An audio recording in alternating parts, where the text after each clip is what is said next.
ఓం నమ శివాయ శ్రీమాత్రే నమః. మిత్రులకి శ్రేయభిలాషులకి అలాగే నన్ను ఇంతగా ఆదరిస్తున్న యూట్యూబ్ ప్రేక్షకులందరికీ కూడా పేరు పేరు ధన్యవాదాలు. మిత్రులరా, మీ అందరికీ పరాదేవత ఎల్లవెల్లలా మీతో ఉండి మీ మనోవాంఛ నెరవేర్చాలని మనస్ఫూర్తిగా కోరుకుంటున్నాను. ఈరోజు మనం ఒక అద్భుతమైన రామబాణం లాంటి ఉపాయం తెలుసుకుందాం. రామబాణం అంటే తిరుగులేనిది. ఈ ఉపాయం చేయడం వల్ల మీకు ఫలితం కూడా అంతే అద్భుతంగా వస్తుంది.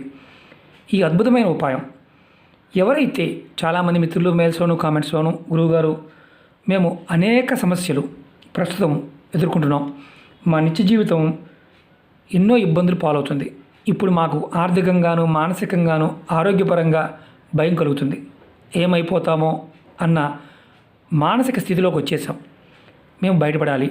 అలాగే కొంతమంది మిత్రులు మా మీద ప్రయోగాలు జరిగాయండి, తంత్రప్రయోగం జరిగింది, మంత్రప్రయోగం జరిగింది, మా చుట్టూ ఉన్నవారు మమ్మల్ని ఏదో చేసేశారు అని మానసికమైన పరిస్థితిలో ఉన్నవారు కూడా ఈ ప్రయోగాన్ని చేయవచ్చు. అలాగే చాలామంది అసలు మా అదృష్టం బాగాలేదండి, మేము ఏం చేసినా కలిసి రావడం లేదు, పెట్టుబడి పెడుతున్నాము, ఒక్క రూపాయి వెనక రావడం లేదు, మమ్మల్ని దౌర్భాగ్యం వెంటాడుతుంది అనేవారు కూడా నిర్భయంగా చేయవచ్చు. ఆ దౌర్భాగ్యాన్ని కూడా తొలగించుకోగలిగే తేలికైన రామబాణం లాంటి ఉపాయం. ఈ ఉపాయాన్ని ఆడవారైన మగవారైనా చేయవచ్చు. ఆడవారు నెలసరి సమయంలో చేయకూడదు. ఎటువంటి ఆహార నియమావళి అంటే ఆహార నియమాలు ఏమీ లేవు. అలాగే మైలు సంబంధించి అంటే ఏదన్నా చనిపోయి ఉన్న ఈ ఉపాయాన్ని చేయవచ్చు. నెలసరి సమయంలో మాత్రం చేయకూడదు. ఈ ఉపాయాన్ని ఎలా చేయాలి, ఏ విధంగా తెలియచేస్తాను. ఈ ఉపాయానికి కావాల్సిన పదార్థాలు కల్లుప్పు, సముద్ర ఉప్పు, అదే రాతి ఉప్పు, దొడ్డుప్పు, మెత్తటి ఉప్పు మాత్రం వాడకూడదు, పంచదార, అలాగే ఒక కాపర్ గ్లాసు అంటే రాగి గ్లాసులో నీరు కావాలి.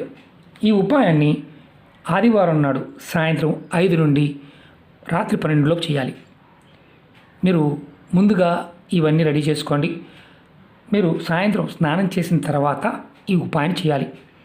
ఈ ఉపాయం చేయడం వల్ల ఖచ్చితంగా ఫలితం ఉంటుంది. ధనానికి సంబంధించిన ఏదైతే ఇబ్బందులు, దౌర్భాగ్యం అంటే కలిసి రావడం లేదు అనేవారు ఖచ్చితంగా చేయండి, ఖచ్చితంగా మార్పు వస్తుంది. అలాగే సమస్యలు, ఏదో ఒక సమస్య వెంటాడుతూ ఉన్న ఆర్థికంగా, మానసికంగా, శారీరకంగా, ఆరోగ్యపరంగా కూడా ఆ సమస్యల నుంచి కూడా బయటపడే మార్గం మీకు తెలుస్తుంది. ఎలా చేయాలో చెప్తాను. అలాగే మీకు ఈ వీడియో నచ్చినట్లయితే లైక్ చేయండి, ఛానల్ని సబ్స్క్రైబ్ చేసుకోండి, పక్కనే ఉన్న గంట సింబల్ని యాక్టివేట్ చేసుకోండి, 10 మంది మిత్రులకి షేర్ చేయండి. చాలామంది మిత్రులు సమస్యల గురించి అడుగుతూ ఉన్నారు. మీరు ఛానల్ సబ్స్క్రైబ్ చేసిన తర్వాత పక్కనే గంట సింబల్ ఉంటుంది, దాన్ని యాక్టివేట్ చేసుకోండి. నేను పెట్టే ప్రతి పోస్ట్ కూడా మీకు నోటిఫికేషన్ వస్తుంది. అలాగే మీ సబ్స్క్రిప్షన్ బాక్స్లో నేను ఏదైనా ఒక వీడియో షేర్ చేస్తే అది మీకు ఆ బాక్స్లోకి వస్తుంది. నేను చాలా వీడియోస్ షేర్ చేస్తూ ఉంటాను. మీరు ఎవరైనా సరే సబ్స్క్రిప్షన్ బాక్స్లో చూడండి. మీరు ఏదైనా సరే అంటే మీకు ఉన్న సమస్యకు సంబంధించి రకరకాల సమస్యలకి వీడియోలు షేర్ చేస్తూ ఉంటాను. ప్రతిదీ కూడా మీరు ఏదైతే చూడగలుగుతారో చూడండి, చేయగలిగేదాన్ని మాత్రమే చేయండి. సగం చేసి ఏది వదిలేయద్దు. నాకు ఈ వస్తువు దొరకలేదండి, వేరే వస్తువు దొరికింది, దాంతో చేయవచ్చా, చేయమాకండి. ఈ ఉపాయాలకి పదార్థము, సమయము చాలా ఇంపార్టెంట్, అది గుర్తుంచుకోండి. ఈ ఉపాయం చేస్తున్నప్పుడు మన మనసులో బలమైన సంకల్ప స్థితి ఉండాలి. ఖచ్చితంగా నాకు ఫలితం వస్తుంది అన్న భావంతో చేయాలి. అలా నమ్మకం లేనివారు, ఇలాంటి వాటి మీద విశ్వాసం లేనివారు పొరపాటున చూడవద్దు, చేయవద్దు. ఎందుకంటే మీ సమయాన్ని వృధా చేసుకోవద్దు. అలాగే మీరు మళ్ళీ సగం చేసి నాకు రాలేదు, ఈ పదార్థం కాదు ఇంకొక పదార్థం చేయొచ్చా, ఇలాంటివి అడగడం మానేయండి. ఎందుకంటే దానివల్ల మీ సమయం వృధా, ఫలితం రాకపోగా ఇంకా ఇబ్బందులు ఎదుర్కొనే అవకాశం ఉంటుంది. ఎందుకంటే ఆ పదార్థము, సమయము మీకు వీలైతేనే చేయండి. మీరు ఈ ఉపాయాన్ని ఆదివారం సాయంత్రం 5 నుండి 12 లోపు చేయాలి. ఏదైనా ఒక బౌల్ తీసుకోండి. దానిలో మీరు సమానంగా ఉప్పు, పంచదారని, నేను 1 స్పూను పంచదార వేశాను, 1 స్పూను ఉప్పు వేశాను. దీన్ని మీరు ఒక బౌల్ తీసుకోండి. ఇది ఏదైనా ప్లాస్టిక్ అయినా స్టీల్ అయినా ఏదైనా పర్వాలేదు. తర్వాత మీరు కుడి చేతితో దీన్ని కలపండి. కలిపిన తర్వాత మీరు ఏదైనా ఒక గదిలో, మీ ఇంట్లో ఒక గదిలో మీ ముఖం ఉత్తరం వైపు పెట్టి కూర్చుండి. కుర్చీలో కూర్చోవచ్చు, మంచం మీద మాత్రం కూర్చోకూడదు. ఏదైనా గదిలో మీ ముఖం ఉత్తరం వైపు ఉండాలి. మీ ముందు ఒక రాగి గ్లాసులో, కాపర్ గ్లాసులో నీరు తీసుకొని ఎదురుగా పెట్టుకోండి. మీరు కింద ఒక క్లాత్ వేసుకోవచ్చు, కుర్చీలో అయినా కూర్చోవచ్చు, కిందైనా కూర్చోవచ్చు. మీ ముఖం మాత్రం ఖచ్చితంగా ఉత్తరం వైపు ఉండాలి. మీ చేతిని ఇలా ఇందులో వేసుకొని ఉప్పుని పంచదార రెండు కలిపిన దాన్ని ఇలా మీ కుడి చేతిలో పట్టుకొని గట్టిగా పిడికిలు ముయ్యాలి. తర్వాత ఒక మంత్రాన్ని 2 నిమిషాల సేపు జపించాలి. దీనికి గురుపదేశంతో పని లేదు, చాలా తేలికైన మంత్రం. మంత్రం వచ్చేసి ఓం శ్రీం మహాలక్ష్మి ఆగచ్చ ఆగచ్చ స్వాహ. ఓం శ్రీం మహాలక్ష్మి ఆగచ్చ ఆగచ్చ స్వాహ. ఈ మంత్రాన్ని మీరు 2 నిమిషాల సేపు జపం చేయాలి. ఈ పిడికిలు మాత్రం గట్టిగా పట్టుకునే ఉండాలి. 2 నిమిషాలు మంత్రం జపించిన తర్వాత మీ చేతిలో ఉన్న ఉప్పుని పంచదారని మీ ముందు పెట్టుకున్న ఈ రాగి గ్లాసులో ఇలా వేసేయండి.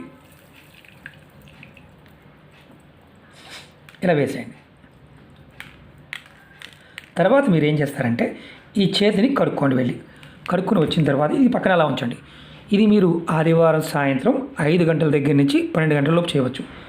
మీరు ఎప్పుడైతే పడుకోవడానికి వెళ్తారో, మీరు మంచం మీద పడుకోవడానికి వెళ్తారు కదా, మీరు మంచం మీద పడుకున్నా కింద పడుకున్నా ఎక్కడ పడుకున్నా మీరు ఆ గదిలో దీన్ని ఒక పక్కన పెట్టండి. మీ మంచానికి ఒక పక్కన ఒక టేబుల్ మీద కానీ స్టూల్ మీద కానీ పెట్టండి. దీని మీద ఎలాంటి మూత పెట్టవలసిన అవసరం లేదు. మీరు పడుకునే ముందు మాత్రమే పెట్టుకోవాలి. తలకి దగ్గరగా, అంటే మరీ దగ్గర కాదు, మీ చేతులు తగిలే విధంగా కాకుండా పక్కన పెట్టుకోండి. తర్వాత మీరు ఈ గ్లాస్ని రాత్రి మొత్తం కూడా మీ పడుకునే ప్రదేశంలోనే ఉంచాలి, తగలకుండా పెట్టుకోండి. ఉదయం 2వ రోజు అంటే సోమవారం నాడు మీరు నిద్రలేచిన తర్వాత చక్కగా స్నానాది కార్యక్రమాలు ముగించుకొని ఈ నీళ్ళని ఏదైనా చెట్టు మొదల్లో పోసేయండి. పెద్ద చెట్టు ఉంటాయి కదా, కొబ్బరి చెట్టు, మామిడి చెట్టు, అలాగే మనకి ఇంకా పెద్ద చెట్లు అంటే వేప చెట్టు, ఇంట్లో ఉండే పెద్ద చెట్లు పోయండి. కుండీల్లో మాత్రం పోయవద్దు. ఒకవేళ మాకు వీలు లేదండి, మేము అపార్ట్మెంట్లో ఉంటాము, చెట్లు లేవు, బయట ఎక్కడైనా పోయవచ్చా, అపార్ట్మెంట్ కింద ఎక్కడైనా అవకాశం ఉంటే పోయండి. అవకాశం లేకపోతే మీరు దీన్ని షింక్లో పోసేయండి. మీరు దీన్ని ఇలా 5 వారాలు అంటే 5 ఆదివారాలు ఈ ఉపాయాన్ని చేయాలి. ఇదే విధంగా మీరు మధ్యలో నెలసరి వచ్చిందనుకోండి, అంటే ఆడవారికి ఒక వారం చేశారు, 2వ వారం నెలసరి వచ్చింది, ఆ వారం ఆపేసి మిగతా వారం చేయవచ్చు. మీ ఇంట్లో 10 మంది సభ్యులు ఉన్నారు, 10 మందికి సమస్యలు ఉన్నాయి, 10 మంది సపరేట్గా చేసుకోవాలి. ఇది స్నేహితుల కోసం చేయడానికి లేదు, పిల్లల కోసం తల్లిదండ్రులు చేయడానికి లేదు, ఎవరికి వారు చేసుకోవాల్సిన ఉపాయం. ఎవరైతే దౌర్భాగ్యం వెంటాడుతుంది, ధన సమస్యలు, మానసిక సమస్యలు, అనారోగ్య సమస్యలు, ఇబ్బంది పడుతున్నారో ఎవరికి వారు చేసుకోవాల్సిన ఉపాయం. ఈ ఉపాయం రామబాణం లాంటి ఉపాయం. అంటే ఈ పదాన్ని ఎందుకు వాడని చెప్తాను. రామబాణానికి ఎదురులేదు. ఈ ఉపాయం చేయడం వల్ల సమస్యల నుంచి బయటపడే మార్గం ఖచ్చితంగా తెలుస్తుంది. అలాగే అనేక సమస్యలు, ఒకటని కాదు, మీరు ఏ సమస్య అయినా సరే, కోరికలు కాదు సమస్యలు, ఆ సమస్యల నుంచి బయటపడతారు. అప్పులు చేశారు, తీర్చలేకపోతున్నారు, మీరు ఏదో ఎవరికో అడ్డు ఉన్నారు, డబ్బులు పాయింట్ ఆఫ్ వ్యూలో వాడు పారిపోయాడు, మీరు కట్టవలసి వచ్చింది, అది కూడా సమస్య. ఇలాంటి వాటి నుంచి బయటపడతారు. దౌర్భాగ్యం మిమ్మల్ని వదిలేసి వెళ్ళిపోతుంది. మీ ఇంట్లో నకారాత్మక శక్తి, నెగిటివ్ ఎనర్జీ ఉంటే తొలగిపోతుంది. ఆర్థిక కష్టాలు తగ్గిపోతాయి. అదృష్టం మీతో పాటు ఉంటుంది. ఇది మీరు 5 వారాలు చేస్తే. మీరు 3 వారాలు చేసామండి అవ్వలేదు, ఎలాంటి ఉపయోగం ఉండదు.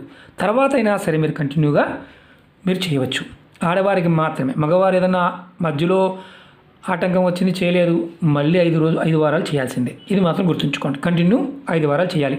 మిత్రులారా,